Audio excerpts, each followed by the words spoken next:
Connect Forth, the radio forum for students. Connect Forth News and Sport. Forth Valley College has announced that they will be opening a new campus in Falkirk. The build will commence in 2016 and should take between 18 and 24 months and will be open in 2018. The campus will be built on the site of the former Middlefield, which is being demolished to make way for the new £70 million state-of-the-art campus. The build has had plans developed by Scottish Futures Trust and the Scottish Funding Council and has been backed by the Scottish Parliament. Forth Valley College Principal Dr Ken Thompson said, "This is the beginning of a new chapter. The Middlefield building played an important role in our history, but now we have an opportunity to develop a campus which will offer outstanding facilities. These are exciting times for the college and the local community." That was Connect Forth News, keeping you connected. Connect Forth News and Sport. Connect Forth Special. In 2012, the first Avengers movie was released, and it clobbered box offices all over the world. It broke the opening weekend record previously held by the Harry Potter finale, The Deathly Hallows Part 2. It was the highest grossing movie of 2012, and is currently the highest grossing superhero movie of all time. Hulk! Smash! Now the question is, how will Avengers Age of Ultron compare to its predecessor? Will it also be a record breaker? We will find out this week, as the film is released this Thursday, the 23rd of April, with special midnight showings all around the UK. The film doesn't actually open in America till the 1st of May, so everyone in Europe actually gets to see it first. The film's title, Age of Ultron, is a huge indicator of the movie's plot. Earth's mightiest heroes meet their match in the movie's big bad, Ultron. I was designed to save the world. People who look to the sky and see hope. I'll take that from them first. Will they be able to defeat him? And will the group manage to stay intact? There are lots of rumours about the death of at least one major character. No way we all get through this. I got no plans tomorrow night. I'm always picking up after you boys. Although characters in the Marvel movie universe don't tend to stay dead for long. There is a rumoured romance between two of the Avengers, and of course, we know that the events of this movie are going to lead into the events of the third Captain America movie, Civil War, in 2016. It's the end. The end of the path I started us on. Nothing lasts forever. I predict a darker future ahead for our beloved heroes. As well as the returning cast members, Robert Downey Jr., Chris Evans, Scarlett Johansson, Mark Ruffalo, Chris Hemsworth and Jeremy Renner, we welcome the newest cast members, Aaron Taylor-Johnson as Quicksilver, Elizabeth Olsen as Scarlet Witch, and James Spader as Ultron. You're all puppets. Tangled in strings.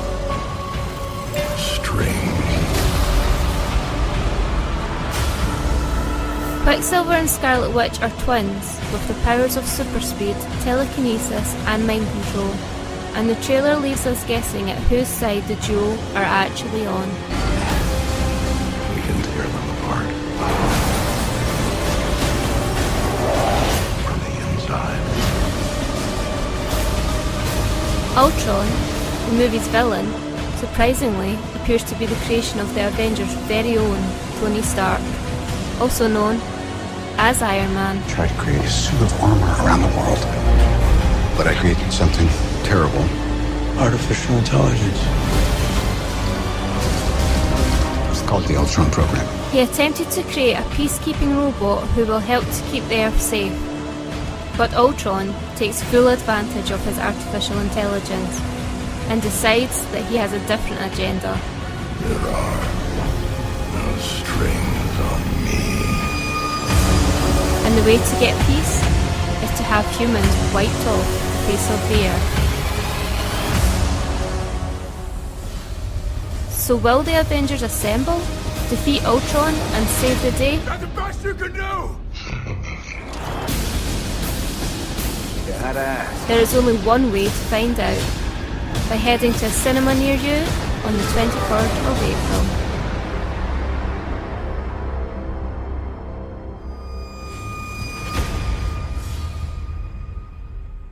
Connect Forth Special.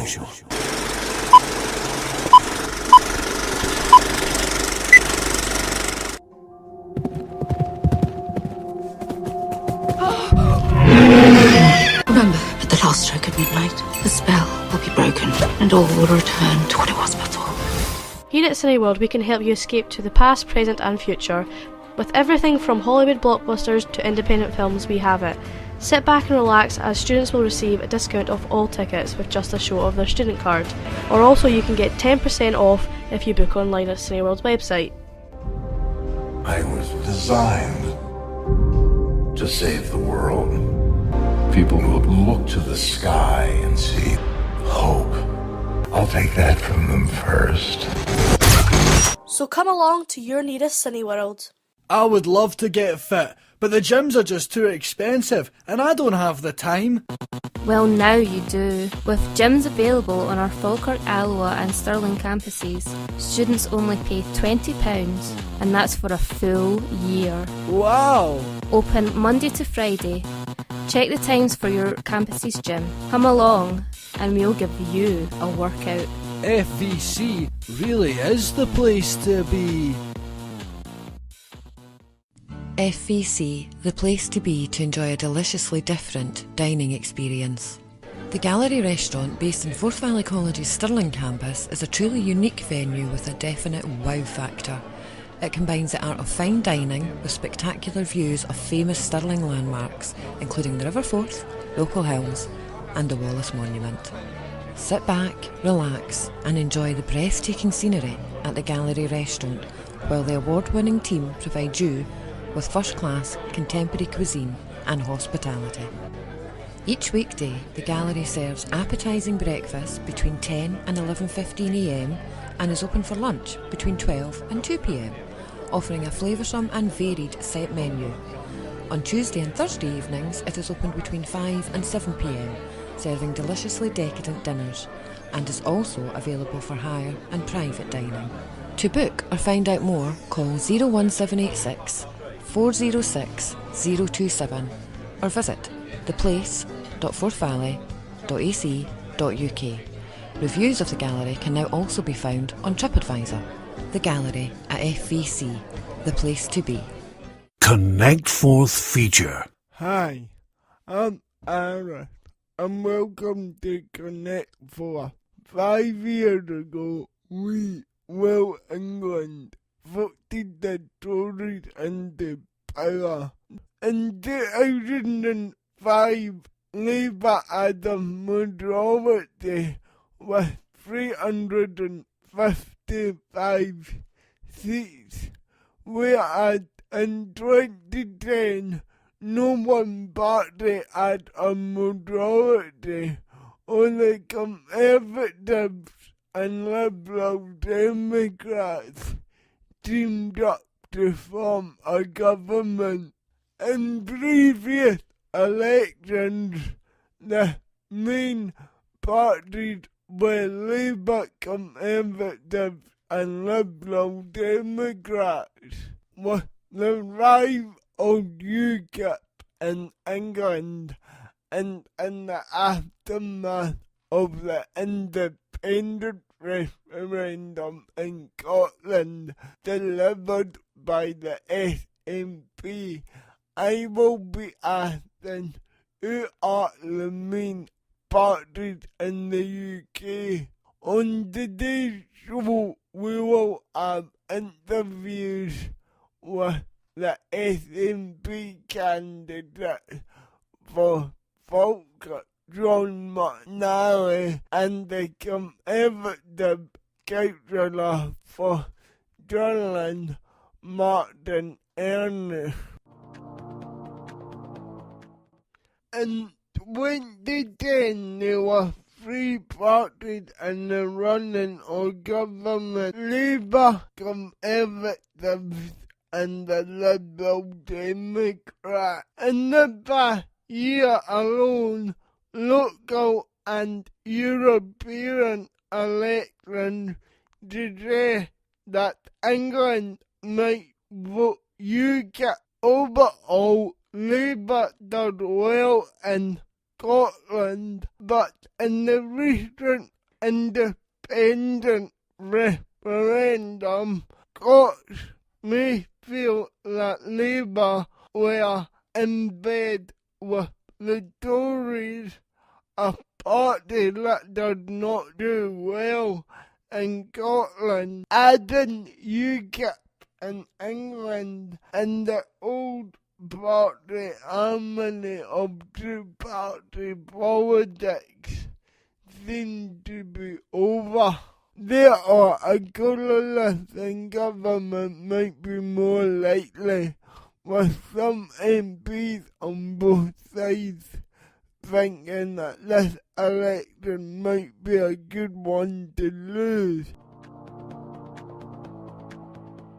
I tried to meet with a representative from Labour, but they were unavailable for interview. So I went out to see what people were thinking about voting in May. Who do you plan to vote for in the general election? I've not made my mind up yet. Traditionally, I tend to vote for the Green Party, but I'm not sure yet this time. I'm sure. Look at who's coming up with the best deal for me. SNP. I think this year I'm going to probably vote for the Green Party. I don't think there's anyone really that supports what I want at this point, so it's too early to say yet. On the 18th of September last year, Scotland was asked, should Scotland be an independent country? This divided the country with 44% in yes and 55% in no. In a day where Scotland rejects a Conservative government, what does this mean for Scotland? I met up with local SNP councillor John McNeill to see what he thinks.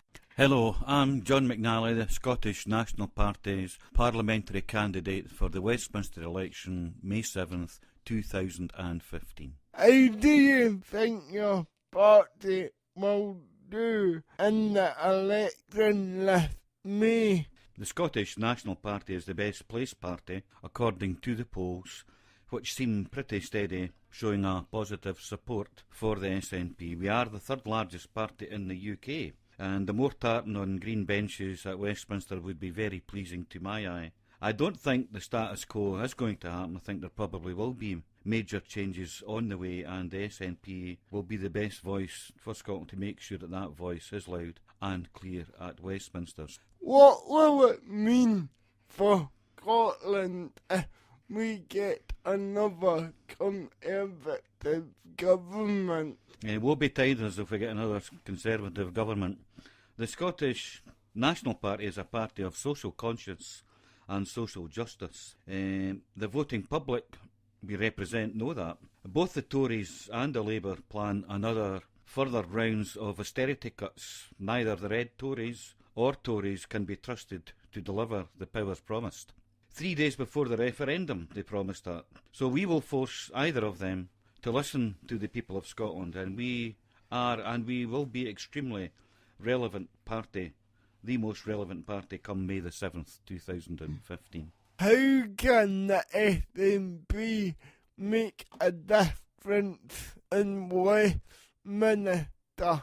I think with the SNP party voices at Westminster, we will hold the government of the day to account, that's for sure, for more powers, for real powers of home rule, and to create jobs and to protect services from one of the reasons is the creeping privatisation of the NHS, or the rush to privatisation of the NHS, and the unfair bedroom tax. These are examples. And it will be my job to stand up for the people of Falkirk and let Westminster know what our communities think. More seats, more powers in Scotland. That's the difference, and that's the answer to your question. Thank you, John. Thank you.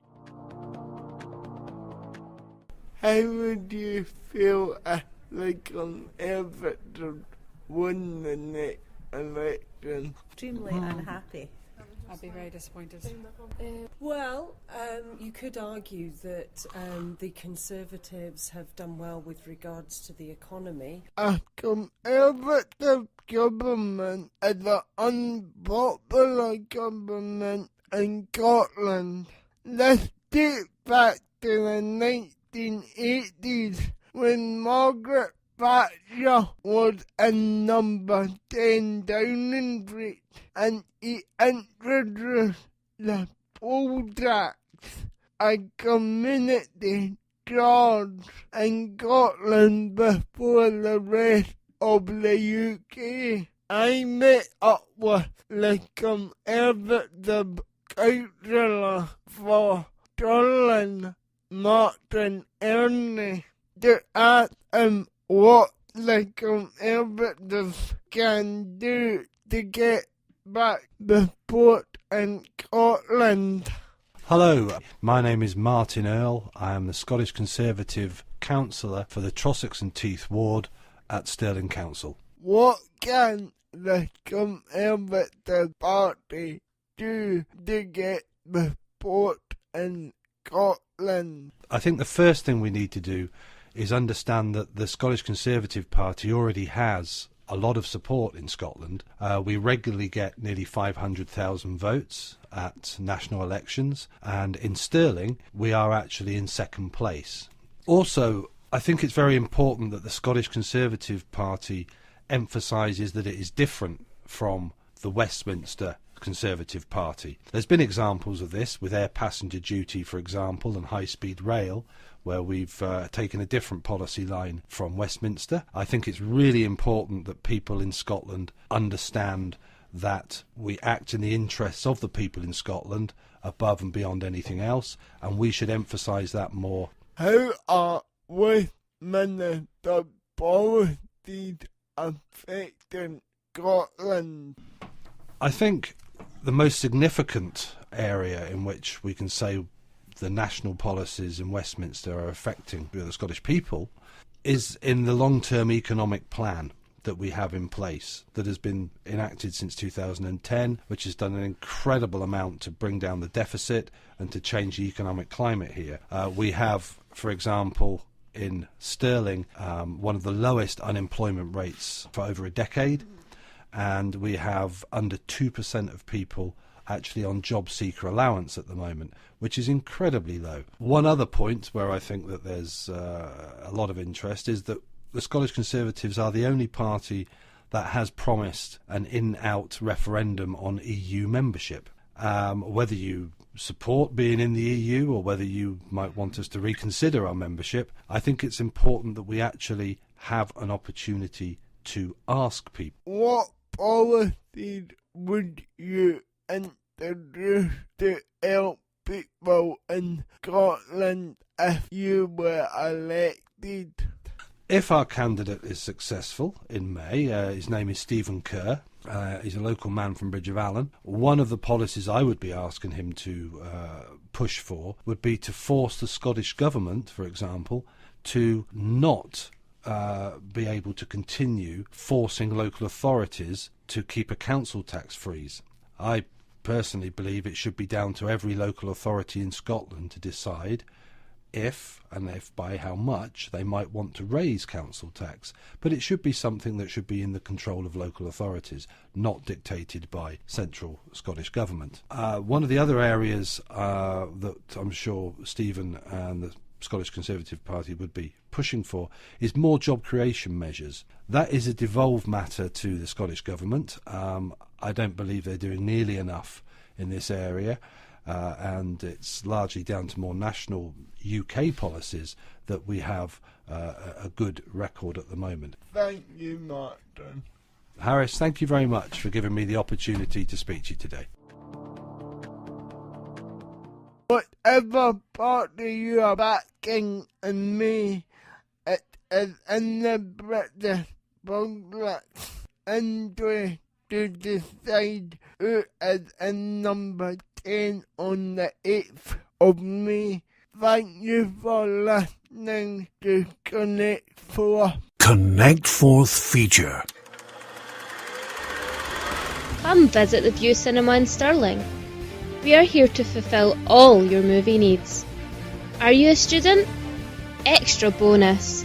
You can come along and watch a film for as little as £6.80 at off-peak times and £7.95 at peak times. Teenagers under 18? You can get in even cheaper than that. You can also take advantage of our Super Tuesdays, where you can get up to a third off your ticket prices. Just visit our website and sign up to receive your exclusive code. Is there a film you fancy that isn't out yet? Hop in and book now. Never miss out on an opening night again. For more details about the View Cinema Stirling and to find out what's on, visit myview.com.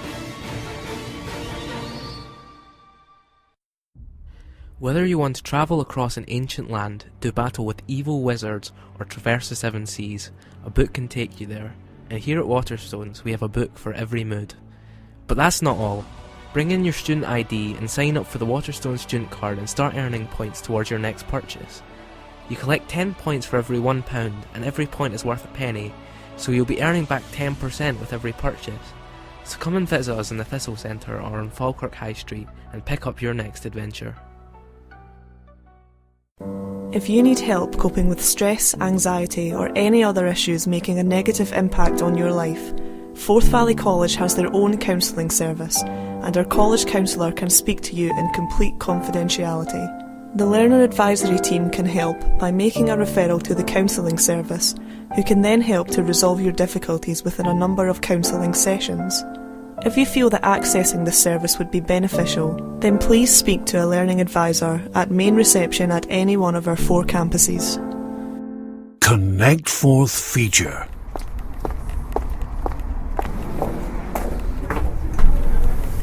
Hello, I'm Yvonne McGregor on Connect Forth, and I'm at the Stirling campus today to discuss whether the British legal age to vote should be lowered from 18 to 16. The debate over this has been reignited following the historic move by the Scottish Parliament to allow 16 and 17-year-olds to vote in last year's independence referendum. In September 2014, 100,000 of these young people voted on the future of their country. However, in May this year, the majority of these voters will find themselves unable to vote in the general election. Is that fair? And more importantly, is it wrong? Scottish First Minister Nicola Sturgeon has stated 16 and 17-year-olds are adults and their voices should be heard in all elections.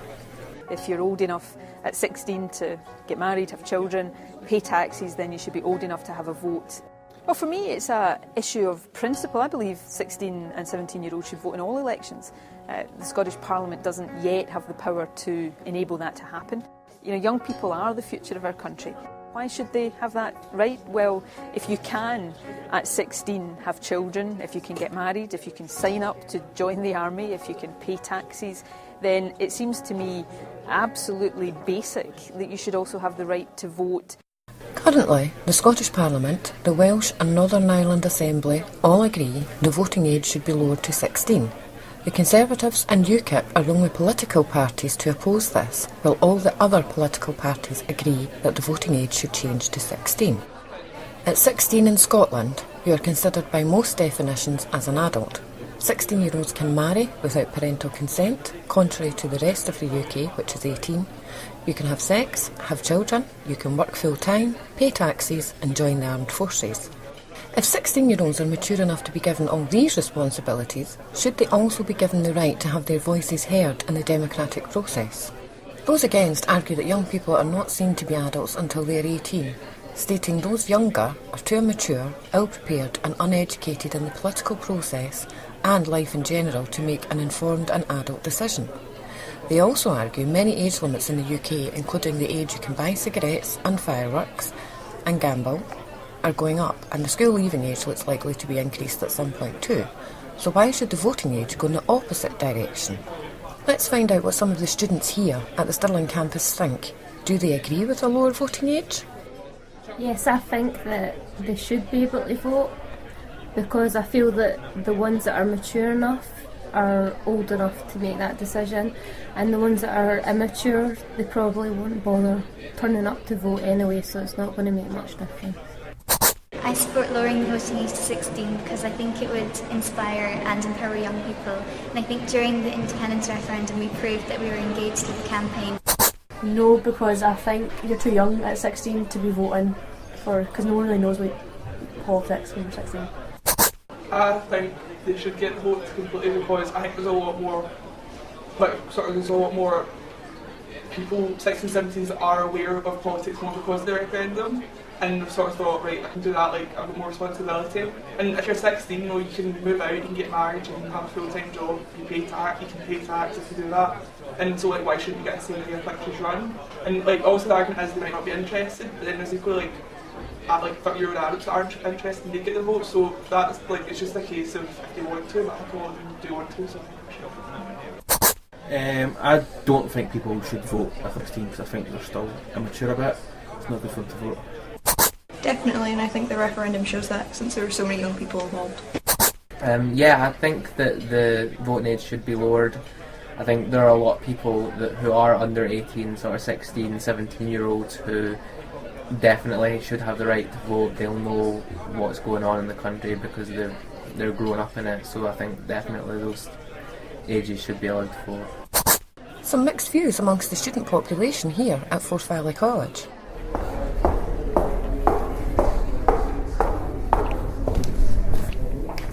Let's have a more in-depth chat with Kieran, who's now 17 and voted for the first time in last year's referendum, but now, due to his age, he cannot vote in the next British general election. Kieran, you were 16 when you voted in the referendum, 2 years earlier than you expected to be able to cast a vote. Did you feel ready to vote at that age? Yeah, I did. I felt like we all really took an interest in the referendum and found out everything we could by going to events or watching the news. So I can see why teenagers as a group would think that we should have a vote, and we're all interested in it. The Youth Citizenship Commission set up by government found that 2/3 of all respondents and 3/4 of all young people are in favour of the national voting age being lowered to 16. What are your thoughts on this? I would agree with that. Because of my experience in the referendum, I saw those within my age group show a real passion and interest in politics because we were given an opportunity. One of the arguments against lowering the voting age is there is simply not enough political education in the school curriculum to enable young voters to make an informed choice at the polling booth. What are your experiences of being educated in this subject? Well, since I was a student who didn't take any subjects to do with politics, I was given no opportunities to learn about the voting process, such as registering or what happens at the polling booth. I wasn't taught about the political landscape either. I had to go and find that out myself.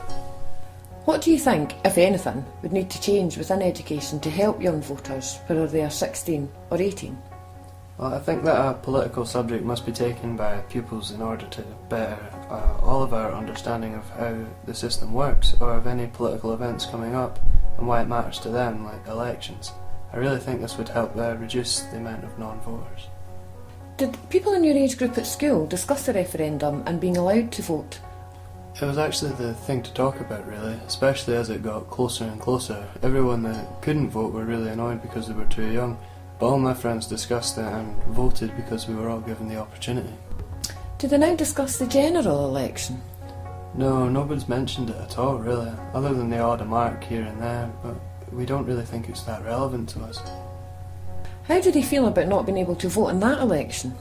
Well, the people I've talked to are quite annoyed at the fact that they can't vote. They feel like they're being told that their opinion doesn't matter. Do you feel under 18s have their interests and their issues heard within government? Not really. The only time I've seen politicians actually listen to us was the referendum. That was the only time I felt I mattered in politics. Do you believe enabling 16 and 17-year-olds to vote in all elections would change that? Yeah, absolutely. It's been proven already by the referendum that gave us a voice. I can guarantee that we wouldn't be having this conversation if it wasn't for the referendum. Some countries around the world, although not many, do allow voting at 16. If we look at the example closest to home on the Isle of Man, who in 2007 lowered their voting age, just over half of 16-year-olds registered to vote, and less than half of that actually went to the polling booths on election day. Evidence also suggests there isn't a stampede of 18, 19 and 20-year-olds in the UK racing to place their vote for the first time, and across the board voting turnout is falling and political apathy is rising. What would you say to this, Kieran? Would it be any different in Britain from the Isle of Man if the voting age were lowered?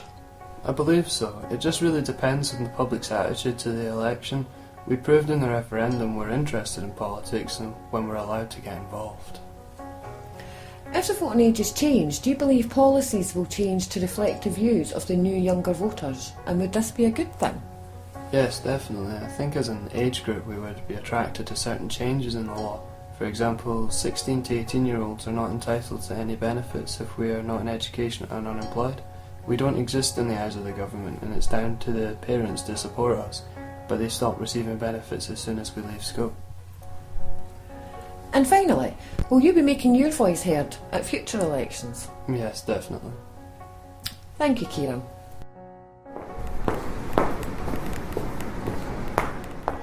This has certainly been an interesting and informative discussion here at Forth Valley College's Stirling campus, and one that is sure to continue up to and well beyond the general election in May. My thanks to all our contributors and to you for listening to Connect Forth, the Student Radio Forum.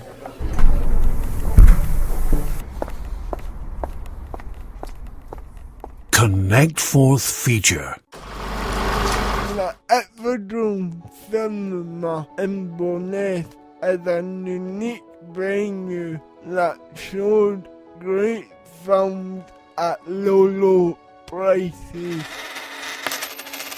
The Hippodrome Cinema are disability friendly, showing and audio description is available from the front door. Tea, coffee, cake is also there too. The Hippodrome Cinema has great surroundings and experiences. Come along on Saturday at 11 AM, where all tickets are £2.50. You can go to Bill Elliott at the Hippodrome Cinema on the 25th of October at 7 PM. Tickets are £12.50. You can like the Hippodrome Cinema on Facebook or follow us on Twitter for more information. The Hippodrome Cinema, great films at low prices. Come along and enjoy.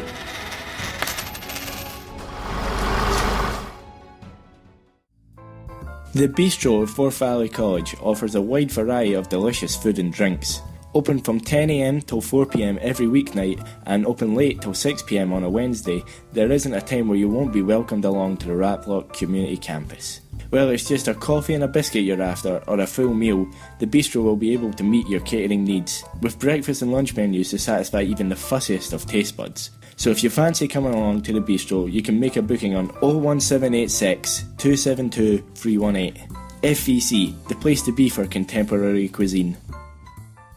When you enrolled as a student at Forth Valley College, you automatically became a member of the Student Association. This year the SA offers a representation for the student body, ensuring that your voice is heard. And they will offer advice on different issues and situations such as academic or welfare. Also, as a member you can gain access to the online student blog Fusion, and it also means that more support is made ready available to you throughout the year. So why not get involved with the Student Association?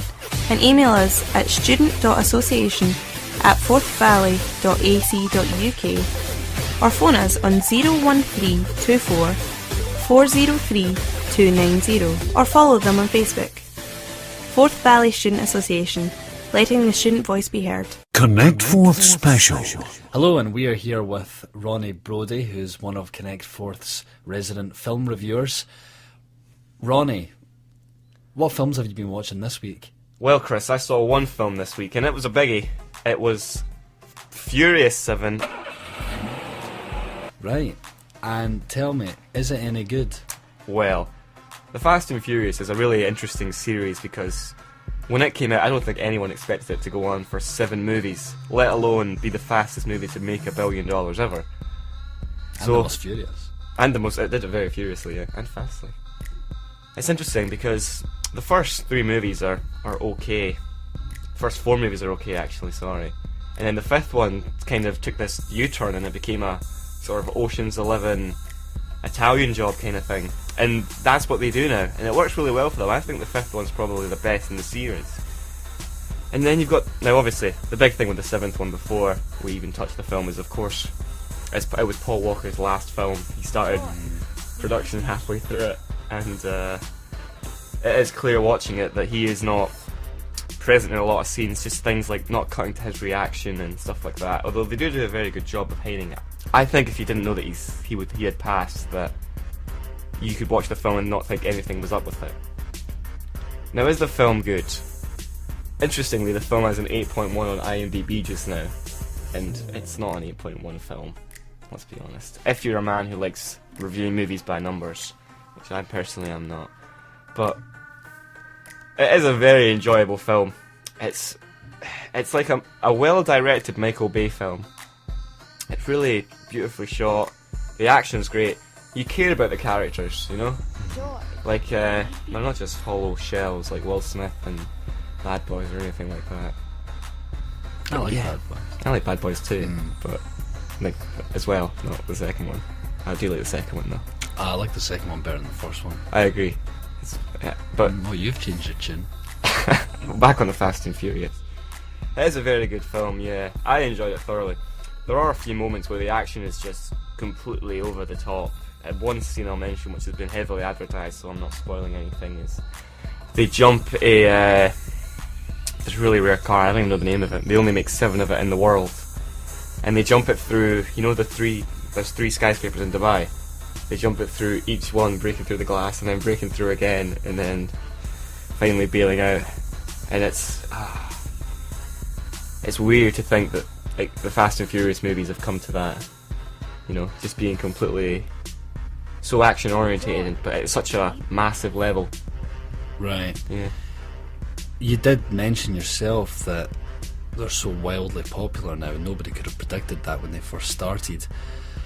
Why do you think its popularity as a film franchise has endured for so long? It's an interesting question. I think it has to be due to the cult status of the original film, but also because it's just the big names to get in it, because every film has a massive villain, and this one obviously has Jason Statham, and there's a fight between Jason Statham and The Rock, and I think that's why a lot of people came to see the film. But as well as Vin Diesel, and another factor obviously for the popularity of this film has been that it is Paul Walker's last film, and they've almost used that as kind of an advertising campaign for the film. Like, it has definitely gained attention to it, but I don't think that was a bad thing, because the film is dedicated to his memory. Like, it's really clear that. Do you think that because Paul Walker is dead, that the film gains a more emotional dimension that the previous films don't have? There are scenes in the film which are filmed, I don't know which order they're filmed and whether Paul was alive or not during them, but they're very foreboding. There's one scene, in fact, where they talk about one more funeral, and Paul Walker is the character that delivers that line, and you're not sure whether he's talking about his own funeral and that was put in as an homage to that or something else. As a homage. But they do quickly clear up. He's quickly like, they're like, whose funeral, bride? And he's like, the bad guy's funeral. Oh, right. So they make sure none of that's out of the way. The ending, my friend I saw it with was like, he had already seen it when I saw it with him, so this was his second time, so the film was good enough for him to view 2 times and still enjoy. But it was I didn't find the ending too emotional. I mean, it is a nice tribute, but they don't tie up the character in any way, and they're supposedly doing an 8th one, so they'll have to deal with that then, rather than deal with it in this one, which I thought was an odd choice. But at the end of the day, it's a very enjoyable action film. If you like action, fast cars, attractive women, fight scenes, guns, Paul Walker, Vin Diesel, Jason Statham, you will enjoy this movie, and The Rock. Well, there you have it. A very favourable review from Ronnie Brody of Furious 7. Connect Forth Special. Connect Forth News and Sport. Graham's Family Dairy have announced some news about their exciting future plans, which will actually have an impact on students here at Forth Valley College. They have plans to move to a different site near the west of Craigforth, where they will build a brand new £20 million dairy within the next 2 or 3 years, which will include an apprenticeship for Forth Valley College students. The new dairy will open up on a massive 450 jobs opportunities. Mr. Graham cited Graham's research would focus on the product consumers will want in 3, 5 and 10 years' time. This could revolve around flavours, chilled coffee or long-term products. Connect Forth News and Sport. Connect Forth, the radio forum for students. Connect Forth. You have been listening to Connect Forth, the radio forum for students.